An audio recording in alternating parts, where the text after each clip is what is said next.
Okay, let this be intro to the shop update.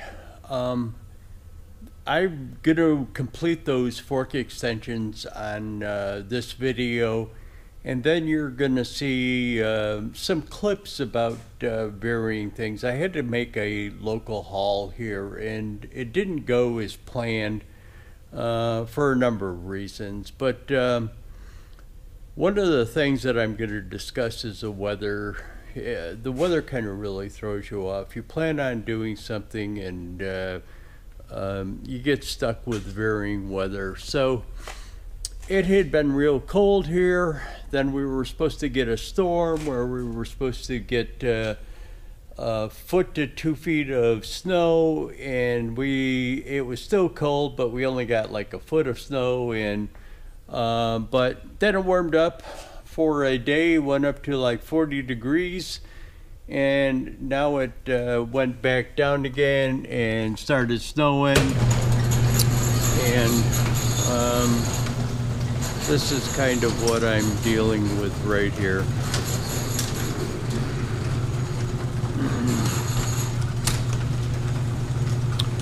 I had just shoveled this out this morning, probably not even 45 minutes ago. But this is what we kind of deal with until the lake freezes over. You get this kind of lake effect snow. But anyways, I'm going to bring you back, show you. Let me discuss some issues with the weather first and hauling. Okay, I'm dressed like this in bibs and insulated boots. There's some more of my clothes: a hoodie, Carhartt jacket, insulated gloves. What it is it's January 21st, and I just finished editing that last shop update. This is going to be another shop update. What it is, we had a storm. We were supposed to get like between 18 inches and 2 feet of snow Saturday night. It was supposed to be really cold. It was really cold. We only got probably about a foot of snow, so we didn't really get a lot, but it's cold. When I went out and got it in the truck this morning, it was 5 below zero. I think it's warmed up to about 5 so far. But I had to go out and shovel out my trailer after lunch, so that's why I'm dressed like this.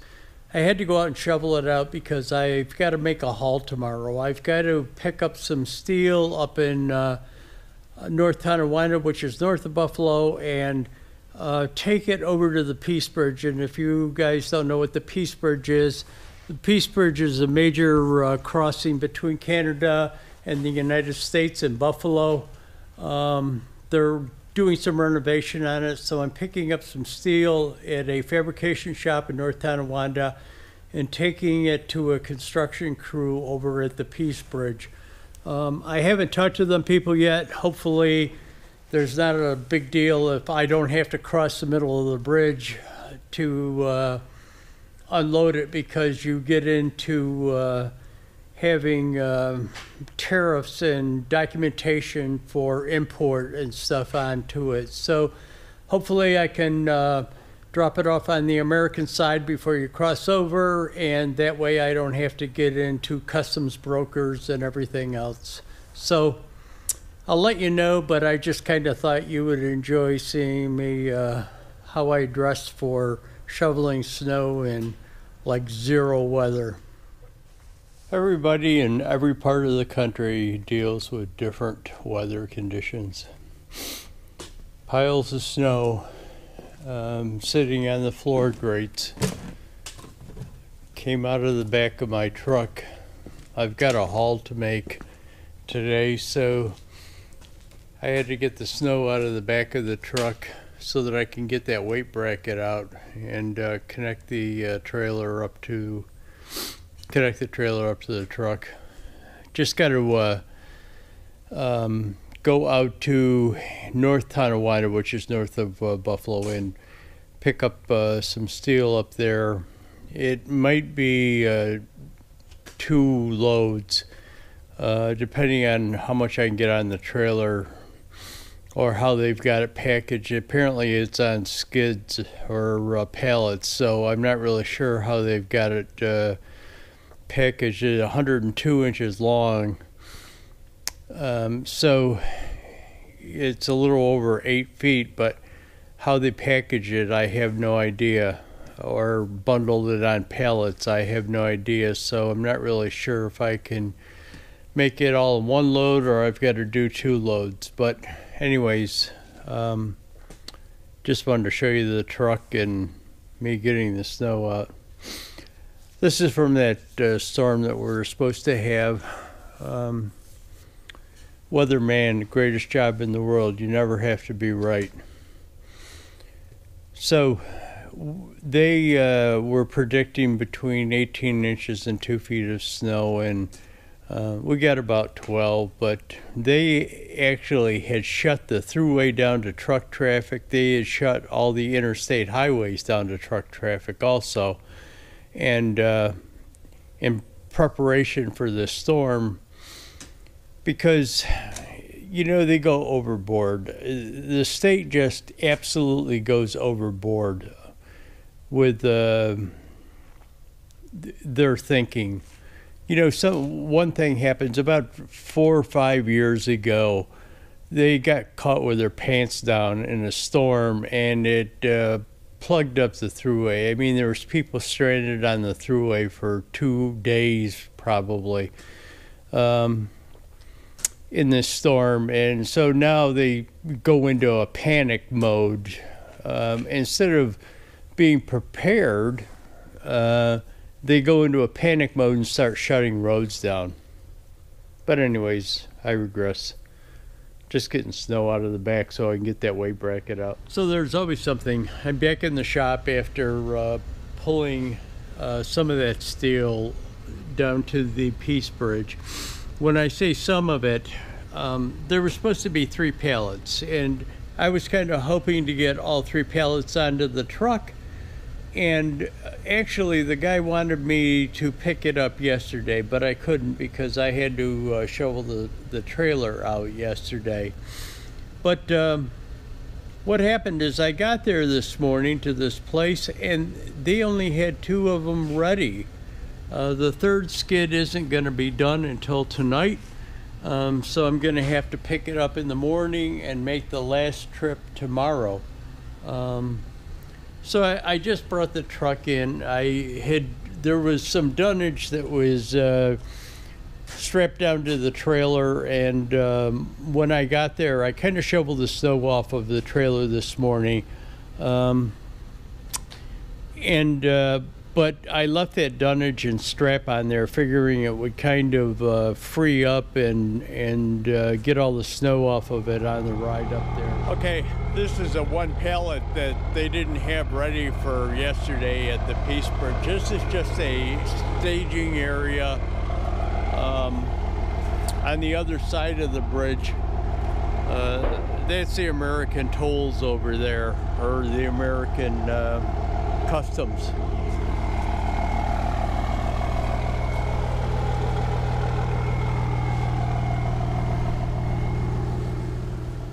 Okay, let's switch gears now. Last shop update, I told you about some material that I got for fork extensions and why I needed them, basically. How that I had to borrow them before for something, but let's go into the building of those fork extensions, and I'll get into how I made them and why I made them that way at the end. So in a previous clip on the fork extensions for the forklift truck, I showed you a kind of a curve thing. What I'm going to do is just do it straight. So I'm going to go from that bottom and just go down 6 inches and taper it down. The reason why this is here is so when you put the forks into like a pallet or something like that, it doesn't catch on the edge of it. So that it's a tapered thing to kind of guide the fork extension into like a pallet or guide it into whatever that you're trying to lift. But I'll bring you back. What I've done is I've set up a stand. I'm just going to cut it off with a torch, hand cut it off with a torch and then grind it off. But I'll bring you back as I'm doing it.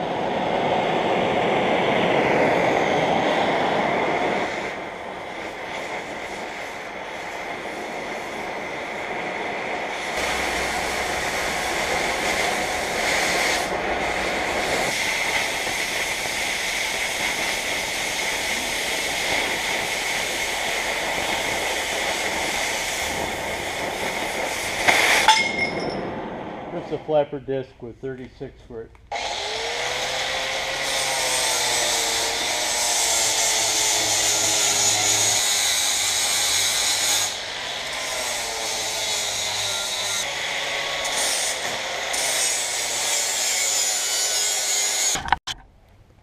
Okay, so there's the two of them done side by side. Now what I'm going to do is turn them around and do the other end, the notch and the little hook thing that goes onto it that holds it on.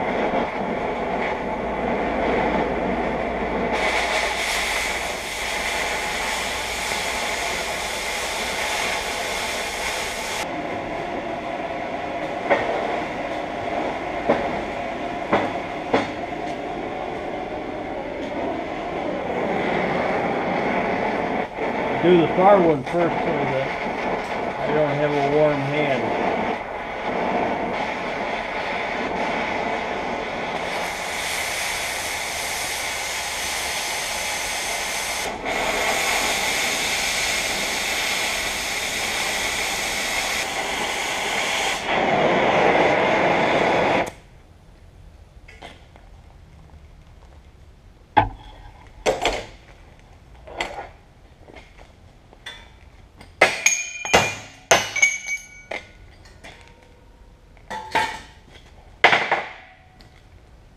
I'll bring you back when I get them cleaned up.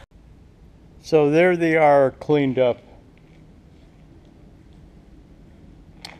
What I'm going to do is use this piece of bar stock and just cut pieces off, weld it across there, and we'll fit them. Back on the fork extensions, one of the issues that I'm having is on these existing forks on the forklift truck, that channel iron that I bought fits over there good. But the problem is when they bent these things, they actually physically bent them. And as you can see, or hopefully you can see, what it did is it flared it out on the sides. And they never took that off. And that channel iron fits pretty precisely. So what I've got to do is I'm grinding off the inside so that it fits around there. But I just kind of wanted to show you that. I've got the fork actually blocked up because that hydraulic cylinder leaks down, and if you leave the forks up on the forklift, by the time you get back the next day it's down on the floor. Okay, so there is the first one done. Now what I did is I bent this piece of steel.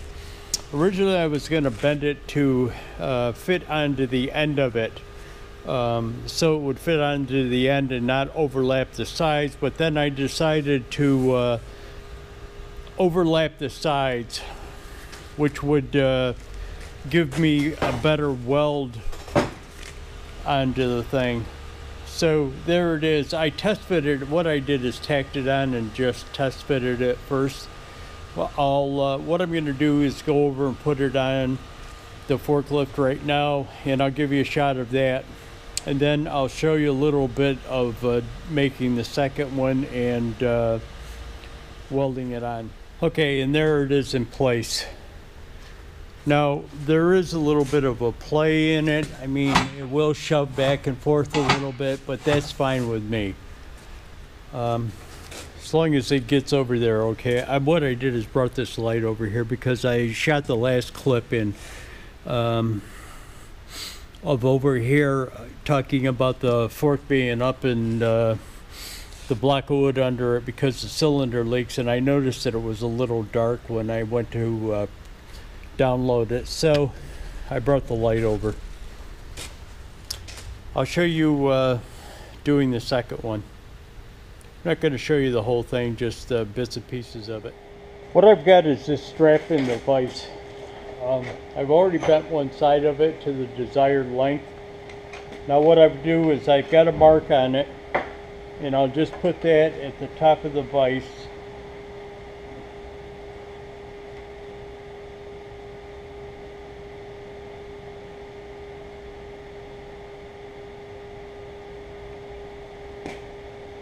Level it up,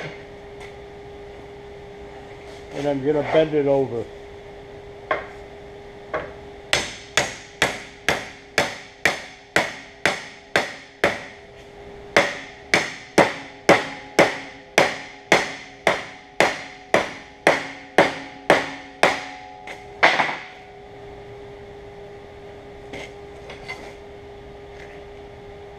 There we go.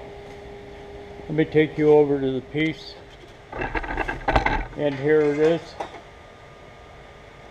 Now what I'll do is I'll take it over to the bandsaw and cut this piece the same length as this piece, and I'll bring you back when I'm done with that. Okay, so here is the that seat bracket onto the thing. I'm just going to tack it in place.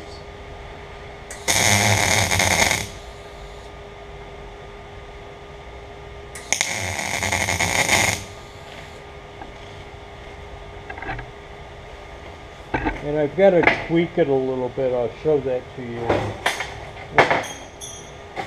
What it is it's bent a little bit, so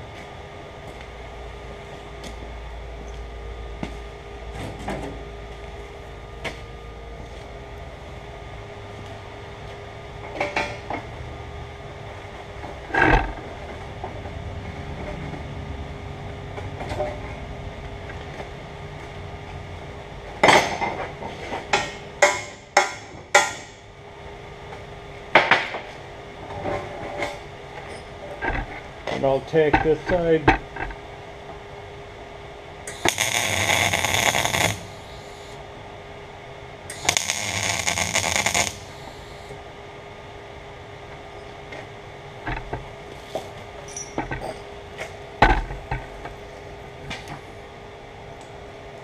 Let me go test fit it, and I'll bring you back when I weld it out. So test fit went just fine. Time to weld it out.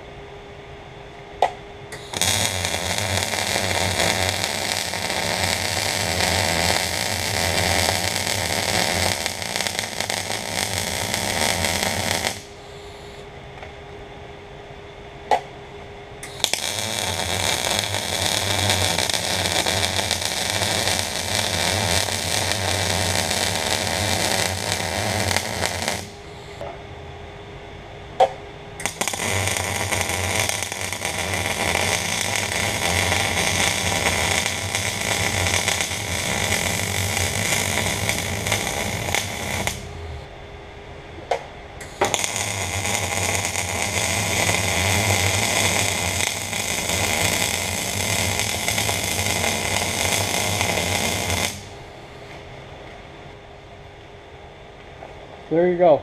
I'm bring you back when they're both over on the forklift truck. I'm just going to show you how this works, so if anybody hadn't figured it out.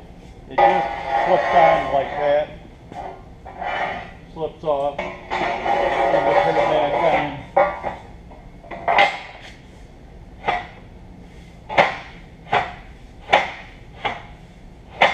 And as you can see, it won't come off that way.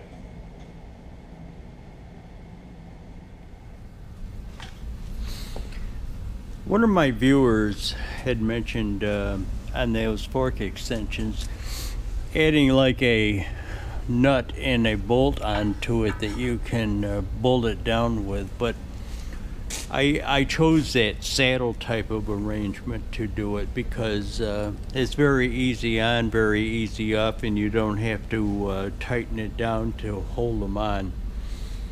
This is the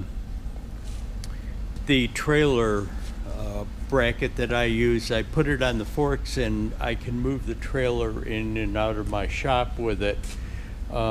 on this side is adapted for a gooseneck or a bumper pull type of a trailer. The other side I can flip it over. That's why, see, the side that I mainly use for the gooseneck, I have the bolts have like wings on them so that I can just tighten them by hand. Actually, I have a little piece of pipe in there. I pull on it to tighten them. But I can flip it over on the other side. I haven't drilled a hole in it yet, but what I would do is if I had to pull in a fifth wheel type of trailer into the shop, I would just drill a hole in that so that the kingpin fits into that hole, and I can just pull the trailer into the shop using the forklift. And why I have to do that is because the access to the doors are very narrow. My doors are very narrow. They're 10-foot doors. The opening on the track is actually 9'6", and with a trailer, my trailer, gooseneck trailer, is 8'6". It only leaves you 6 inches of room on each side. So you have to get it very straight on to get it into the shop, and I can't do it because of the length of my trailer and my truck together. I can't get that angle either in the front because of the road, and there's no drive across from my door, or in the back because of actually because of the railroad track berm.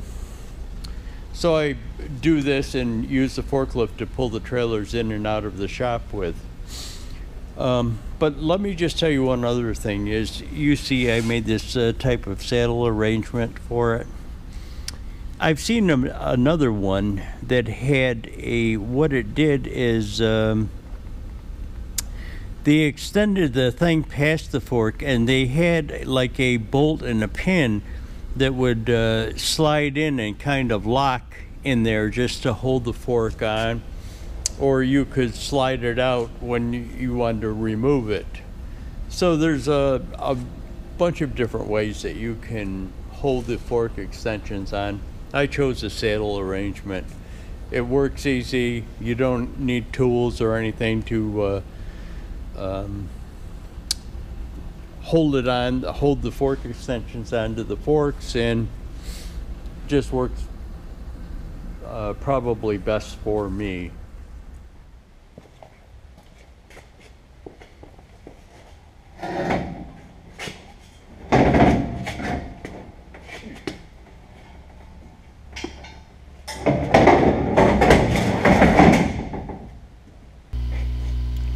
So like everything, all good things have got to come to pass.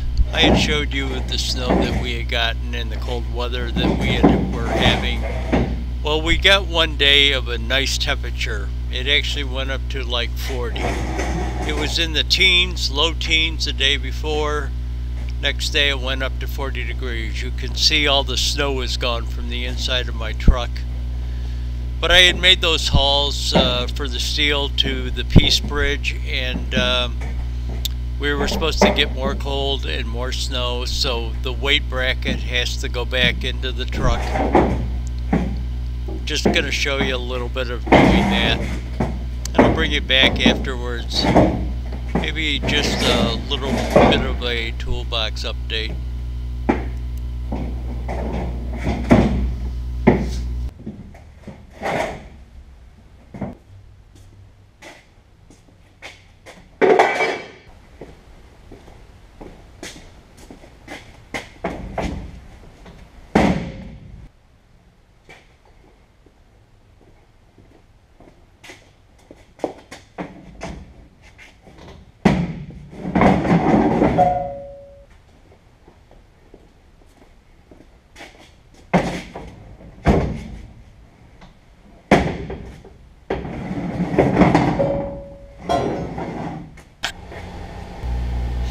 Don't get me wrong, I'm not ragging on the weather in Buffalo or around Buffalo. I mean, I choose to live here, so I know what the conditions are.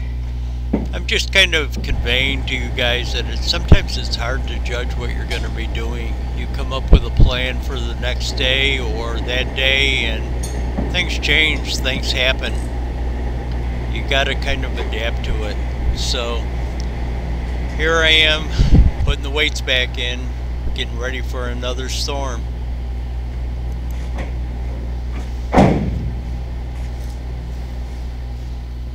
Okay, before we get into the teaser about the tool thing, just some updates. I am working on the truck. I'm looking for frame rail to extend those frames out. So I've got some calls out to different salvage yards and looking for frame rails. So that's where that is. I'm kind of waiting for people to get back to me on things like that.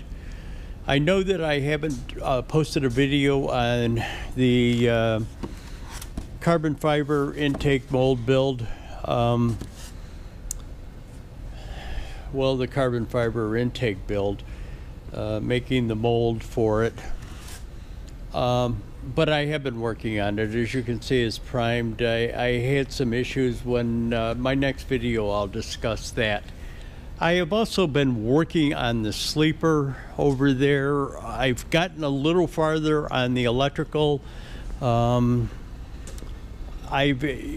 actually was at a little stumped point where I couldn't tell, you know, I'm probing the electrical wires and I can't really tell what's happening with, you're not going to be able to see in there. I'm probing the electrical wires and can't really tell what's going on inside of the sleeper and different things. There's lights in the compartments underneath the bunk. There's lights on the control panel. There's different plugs around, stuff like that, and you can't really see it while I'm standing out here probing it, putting power into those wires. So I've got to come up with, I'm coming up with a way of being able to audibly hear when I'm getting power to it. So I'll, as the haul truck progresses, I'll shoot video on the sleeper also. So let's break away from this and I'll take you over by the toolbox.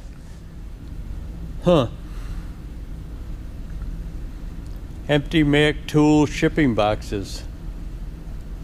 Wonder what that could be. I'll give you a little peek.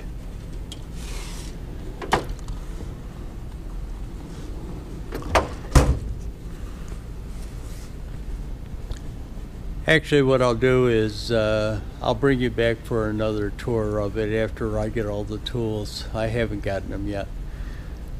Thanks for watching, guys. Hit that like button, subscribe, share it if you feel inclined to.